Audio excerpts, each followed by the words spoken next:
L'histoire du prophète Sali et du peuple de Tamu. Ils vivaient dans des montagnes qu'ils croyaient éternelles. Des rochers gigantesques sculptés en demeure, des cités creusées à même la pierre, solides, imposantes, défiant le temps et la mort. Le peuple de Tamu se voyait comme invincible. Ils disaient dans leur cœur que rien ne pourrait jamais les atteindre, que leur puissance était leur protection, que leurs maisons taillées dans la roche les rendraient immortels.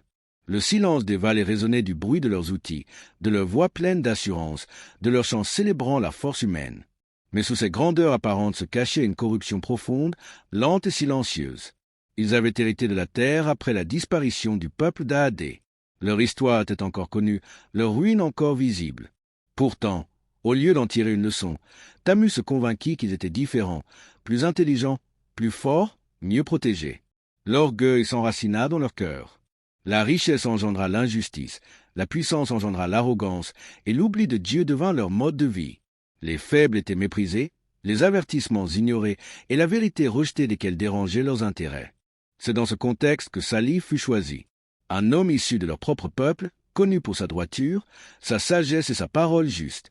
Il n'était pas un étranger, ni un roi, ni un conquérant. Il était l'un des leurs. Et c'est précisément ce qui troubla Tamu. Lorsqu'il se leva pour parler, sa voix portait la sincérité et la compassion, mais aussi un avertissement clair. Il leur rappela que leur force venait de Dieu, que leur montagne ne pouvait pas les sauver, que la vraie sécurité ne réside pas dans la pierre, mais dans l'obéissance et l'humilité. Au début, certains écoutèrent. Ils reconnaissaient sa sagesse, ils respectaient son passé. Mais très vite, les chefs et les puissants ressentirent une menace. Le message de Sali ne flattait pas leur orgueil. Il appelait à la justice, à la modération, à l'abandon des excès. Il rappelait que toute puissance humaine est fragile face à la volonté divine. Et cette vérité leur était insupportable. Dans le regard se mêlaient le doute, la colère et la peur de perdre leur domination. Le peuple de Tamu commença alors à se diviser. D'un côté, une minorité touchée par la vérité, silencieuse, prudente. De l'autre, une majorité arrogante, sûre d'elle, moqueuse, convaincue que Sali n'était qu'un homme de plus cherchant à bouleverser l'ordre établi. Il riait de ses avertissements, pointait du doigt les montagnes, et disait que jamais un châtiment ne pourrait atteindre un peuple aussi puissant. Mais ce qu'ils ignoraient encore, c'est que chaque parole rejetée, chaque moquerie, chaque injustice les rapprochait d'une épreuve décisive. Une épreuve qui allait révéler la frontière entre la foi et l'orgueil, entre la patience et la destruction. Lorsque Sali se leva une nouvelle fois parmi son peuple, ce ne fut plus seulement avec des paroles de rappel, mais avec une urgence silencieuse dans la voix. Le temps passait et les cœurs se durcissaient. Il les appelait avec patience, jour après jour, rappelant que la vie n'était pas faite pour l'arrogance ni pour l'oppression, mais pour la reconnaissance et l'équilibre. Il leur parlait de la justice, de la responsabilité et de la fragilité de l'homme face au destin. Pourtant, plus son message était clair, plus la résistance devenait violente. Les chefs de Tamu commencèrent à le provoquer ouvertement. Ils exigeaient une preuve, non pas pour croire, mais pour humilier. Leur défi n'était pas sincère. Ils voulaient un signe spectaculaire, quelque chose qui, selon eux, ne pourrait jamais se produire. Ils pensaient ainsi exposer Sali comme un menteur et préserver leur pouvoir. Le climat changea dans les cités. Les discussions devinrent tendues, les regards méprisants, et la peur s'installa chez ceux qui commençaient à croire en silence. C'est alors que Sali annonça qu'un signe leur serait accordé. Un signe clair, visible par tous, impossible à nier. Il leur expliqua que ce signe serait une épreuve, non seulement de croyance, mais de comportement. Ce ne serait pas un miracle pour satisfaire la curiosité, mais une responsabilité lourde à porter. Certains cœurs tremblèrent, d'autres éclatèrent de rire. Ils étaient convaincus que rien ne viendrait. Puis, au moment attendu, sous les yeux de tout le peuple rassemblé, la terre se fendit. Le silence devint écrasant. Les regards se figèrent. De la roche surgit une chamelle, vivante, réelle, majestueuse, différente de toute autre. Elle n'était pas une illusion, ni un récit, ni un symbole. Elle était là, présente, incontestable. Les murmures se transformèrent en stupeur, et la stupeur en peur. Le signe qu'ils avaient exigé se tenait devant eux. Sali leur expliqua alors avec gravité que cette chamelle était un dépôt sacré, un test divin. Elle avait droit à sa part d'eau, et personne ne devait lui faire de mal. Le respect de ce signe serait la preuve de leur sincérité. À cet instant précis, la vérité était claire. Plus personne ne pouvait prétendre ne pas savoir. Le choix était désormais entre l'obéissance et la rébellion consciente. Mais au lieu de s'adoucir, beaucoup de cœurs se remplirent de rancœur. Ce miracle ne les rapprocha pas de l'humilité, il réveilla leur colère. Ils se sentirent défiés, humiliés, dominés par un signe qu'ils ne contrôlaient pas, et dont leur regard naissait déjà une décision dangereuse, silencieuse, lourde de conséquences. La foi venait d'être placée devant eux, visible comme jamais auparavant, et pourtant l'épreuve la plus grave n'avait pas encore commencé. Au fil des jours, la présence de la chamelle devint insupportable pour les cœurs malades. Chaque fois qu'elle s'approchait de l'eau, chaque fois qu'elle marchait paisiblement entre les rochers, elle rappelait au peuple de Tamu une vérité qu'il refusait d'accepter. Elle était un signe vivant, une preuve constante que la parole de Sali était vraie. Pour les croyants silencieux, elle renforçait la foi. Pour les arrogants, elle devenait une humiliation quotidienne. Les chefs commencèrent à murmurer dans l'ombre. Ils parlaient de perte de contrôle, de traditions menacées, de pouvoir fragilisé. Ils disaient que cette chamelle divisait le peuple, qu'elle perturbait l'ordre, qu'elle prenait trop de place. En réalité, ce n'était pas l'animal qu'ils détestaient, mais ce qu'il représentait.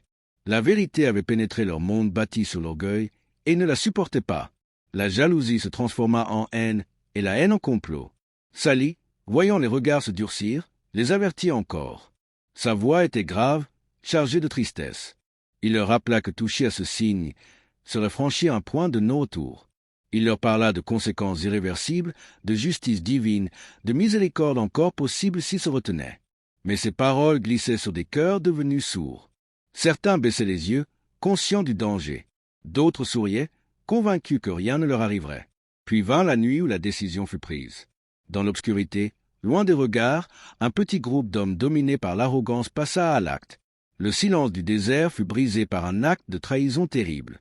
La chamelle fut attaquée. Le signe fut profané. À cet instant précis, quelque chose se brisa, non seulement dans la terre, mais dans le destin du peuple de Tamu.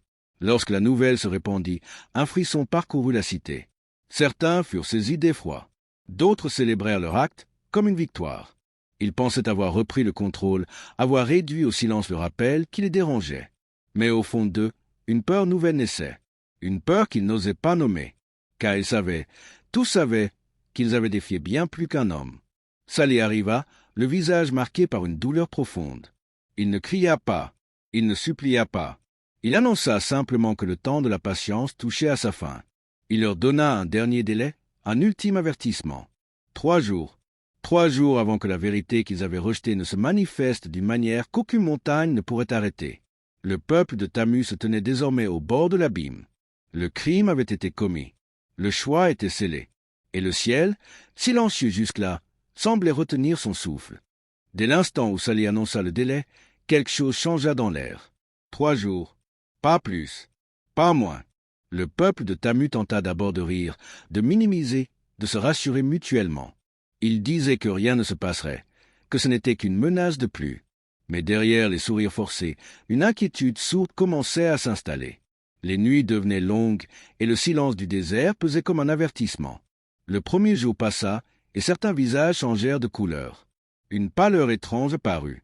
Les anciens murmuraient entre eux, se souvenant des récits du passé, des peuples disparus qui avaient ignoré les avertissements. La peur commençait à fissurer leur arrogance. Les croyants, eux, se rassemblaient autour de Sali, le cœur serré mais rempli de confiance. Ils savaient que la vérité se manifestait, quelle qu'en soit l'issue. Le 2e jour, l'angoisse devint visible. Les maisons sculptées dans la roche, autrefois symboles de sécurité, semblaient maintenant des prisons. Les regards se croisaient, inquiets. Certains commençaient à regretter, à se demander s'il n'était pas trop tard. Mais l'orgueil retenait encore beaucoup de langues. Les chefs tentaient de calmer le peuple, de préserver l'illusion du contrôle, mais leur voix tremblait. Le 3e jour arriva, lourd et silencieux. Le ciel semblait immobile, comme figé dans l'attente. Chaque bruit était amplifié. Chaque souffle devenait oppressant. Sali se tint à l'écart avec ceux qui avaient cru.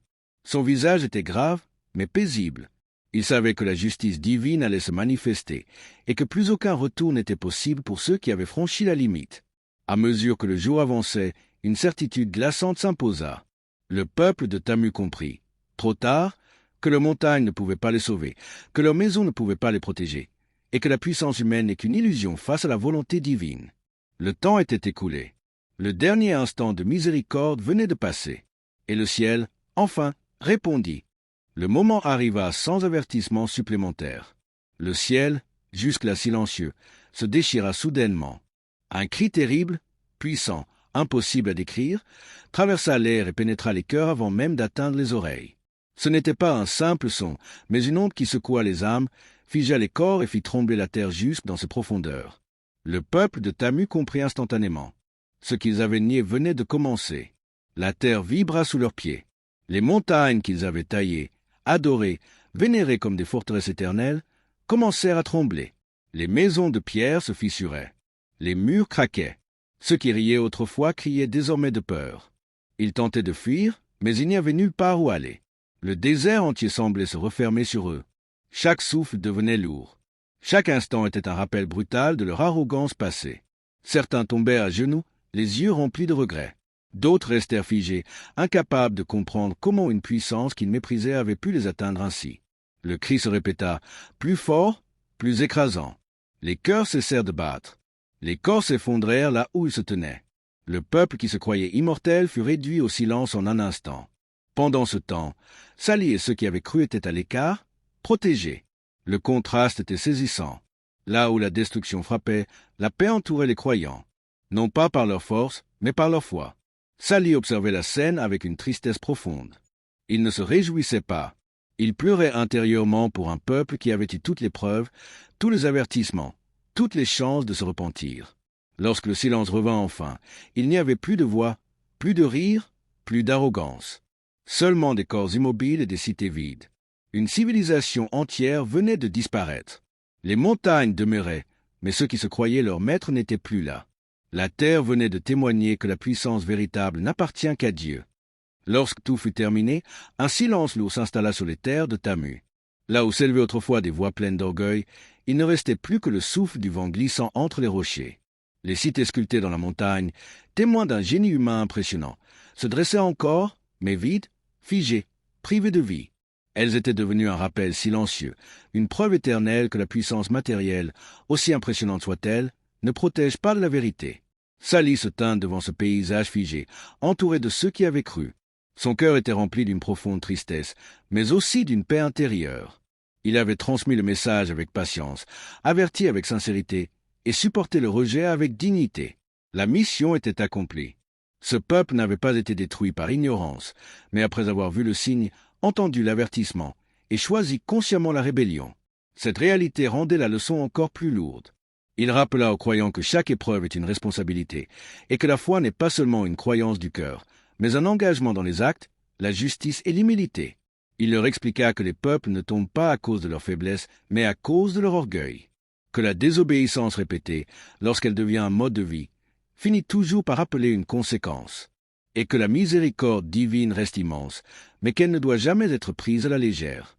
Les survivants comprirent que cette histoire ne leur appartenait pas seulement. Elle était destinée à être transmise, à être racontée aux générations futures comme un avertissement et une guidance. Les ruines de Tamu n'étaient pas seulement des pierres anciennes, mais un message vivant adressé à tous les peuples, à toutes les époques. Elles disent encore aujourd'hui que la vérité ne meurt jamais, même lorsqu'elle est rejetée, et que la justice finit toujours par se manifester. Ainsi s'achève l'histoire de Sali et de Tamu. Une histoire de signes clairs, de choix décisifs, de patience et de conséquences. Une histoire qui rappelle à chaque être humain que la vraie sécurité ne se trouve ni dans la force, ni dans la richesse, ni dans les montagnes de pierre, mais dans l'humilité, la foi sincère et l'obéissance à la vérité. Si cette histoire t'a touché, abonne-toi à la chaîne pour découvrir les récits complets des prophètes, aime la vidéo pour soutenir ce travail, et partage-la afin que ces leçons atteignent d'autres cœurs.